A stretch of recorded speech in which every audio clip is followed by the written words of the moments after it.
चुनाव सर पर आ गया है, तारीख घोषित हो गई है, 15 जनवरी को मतदान है। महाराष्ट्र की 29 महानगर पालिकाओं के चुनाव घोषित हो गए हैं और 15 जनवरी को जो मतदान की प्रक्रिया शुरू होने वाली है उसके लिए प्रचार प्रसार लोग लगे हुए हैं और कई उम्मीदवारों ने फॉर्म भरे हैं, कई पक्षों के पार्टियों के उम्मीदवारों ने फॉर्म भरे हैं। अब ये जांच का एक विषय आया है इसमें कि जितने कॉर्पोरेटर जो पहले थे और जो फॉर्म नए भरे नए उम्मीदवार हैं जो फॉर्म भरना चाहते हैं भरे हैं, इनकी जांच होनी चाहिए कि इन लोगों की कोई अवैध इमारत तो नहीं है, इनलीगल अधिकृत बांधकाम तो नहीं है इनके नाम पे। ये जांच का विषय हो, क्योंकि महाराष्ट्र सरकार का एक जीआर है, उसके अंदर कोई भी खासदार हो, चाहे आमदार हो, चाहे नगर सेवक हो,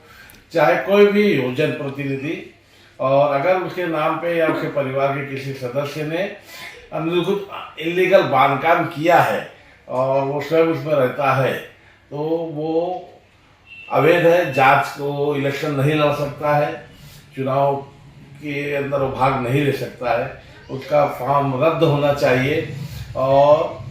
ये प्रक्रिया से आज से 5 साल पहले ऐसे 2-3 प्रकरण हुए हैं और उनको त्याग पत्र देना पड़ा है, अपने पक्ष से इस्तीफा देना पड़ा है अपने पद से। तो ये जांच का विषय बहुत गंभीर विषय है और मेरे हिसाब से भिवंडी में कम से कम आधे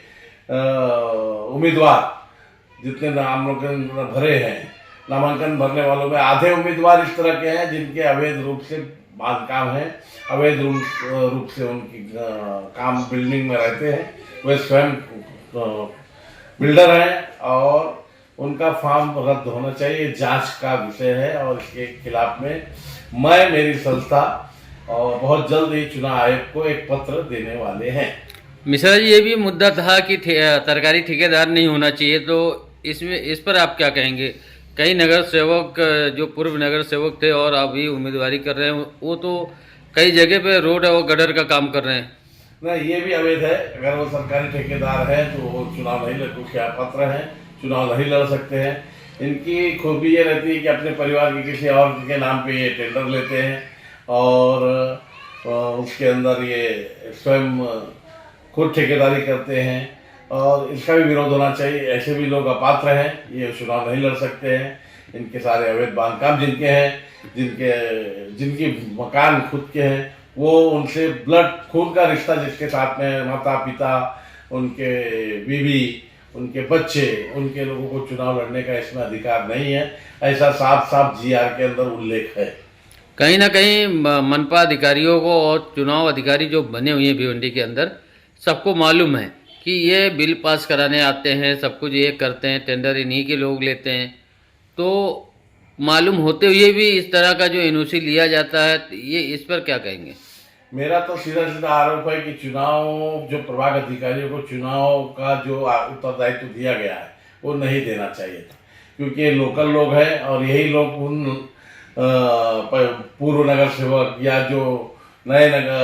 भावी नगर सेवक के रूप में इलेक्शन चुनाव लड़ रहे हैं और अवैध बांधकाम करते हैं, इनसे साठगांठ होती है और महानगर पालिका के लोगों को ये पैसा दे करके ही ये भिवंडी के अंदर ये अवैध बांधकामों का साम्राज्य खड़ा हुआ है और ये उनके साथ में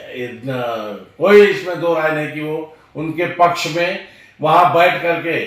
चुनाव पोलिंग बूथ के अंदर इनके हित में काम करेंगे, इसमें कोई भी शंका का विषय नहीं। मनपा आयुक्त ने कहा कि ये निष्पक्ष चुनाव हम करा रहे हैं, तो आपको कैसा लगता है कि जिस प्रभाग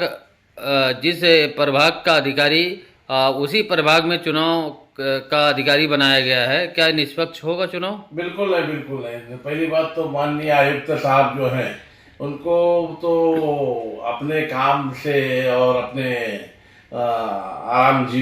आरामदायक जीवन जीने से ही फुर्सत नहीं है। जनता के हित में उन्होंने कोई काम किया भी नहीं है और भिवंडी की जनता को विश्वास भी नहीं है कि महानगर पालिका आयुक्त